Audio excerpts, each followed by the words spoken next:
నమస్తే, welcome to our channel. ఈరోజు recipe వచ్చేసి మునక్కాయ టమాటో కర్రీ ప్రిపేర్ చేస్తున్నాను. ఎక్కువ మసాలాలు లేకుండా ఇప్పుడు స్టవ్ ఆన్ చేసి గిన్నె పెట్టేసుకొని అందులోకి అయితే కొంచెం ఆయిల్ వేసుకోవాలి. అంటే ఒక 2 టేబుల్ స్పూన్ల వరకు ఆయిల్ వేసుకోవాలి.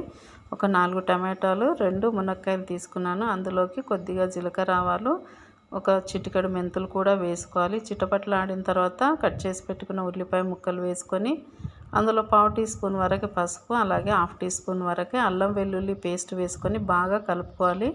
ఉల్లిపాయ కొంచెం మంచిగా ఫ్రై అయ్యేంత వరకు ఇలా కలుపుకోవాలి. ఇంకా దీనికోసం అయితే కొంచెం కరివేపాకు కూడా తీసుకోవాలి. మునక్కాయలు అయితే ఒక 2 తీసుకున్నాను. ఇవి చాలా లావుగా ఉన్నాయి, కాకపోతే లేతగానే ఉన్నాయి. తినడానికైతే బాగానే వచ్చింది. ఇప్పుడు ఇవి కూడా ఇందులో వేసుకొని బాగా కలుపుకోవాలి. ఆయిల్లో కొంచెం మగ్గేంత వరకు. అంటే ఇవి చాలా లావుగా ఉన్నాయి కదా, ఎలా ఉంటాయో అనుకున్నాను, కానీ కట్ చేస్తే తెలిసింది లేతగానే ఉన్నాయని. ఇప్పుడు ఇందులోకి కొంచెం కరివేపాకు వేసుకొని మరోసారి కలుపుకొని ఇప్పుడు టమాటాలు అయితే ఒక 4 పెద్ద సైజువి కట్ చేసి పెట్టుకున్నాను. ఆ టమాటో ముక్కలు కూడా ఇందులో వేసుకుందాం. టమాటా వేస్తే కొంచెం పులుపు అనేది వస్తుంది. ఇంకా దాంతోపాటుగా కొద్దిగా చింతపండు పులుసు కూడా వేసుకోవచ్చు. నేనైతే వేయలేదు, మామూలుగా ఈ టమాటాలు మాత్రమే వేసి మూత పెట్టేసి కొంచెం సేపు మగ్గించుకోవాలి. ఇప్పుడైతే సరిపడా ఉప్పు వేసుకుందాం.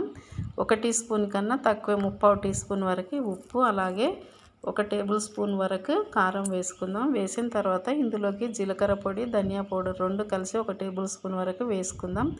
వేసిన తర్వాత మొత్తాన్ని ఒకసారి ఇలా కలిపేసుకొని ఇప్పుడు బాగా మగ్గినట్టు అయిపోయింది కదా, ఇందులోకి మామూలుగా ఒక గ్లాస్ వాటర్ వేసుకోవాలి. చిన్న గ్లాస్ వాటర్ వేసుకొని ఉడికించుకుంటే కర్రీ అనేది రెడీ అయిపోతుంది. వేడి వేడి రైస్లోకైనా, చపాతీలోకైనా, ఎందులోకైనా ఇది చాలా బాగుంటుంది టేస్ట్ అయితే.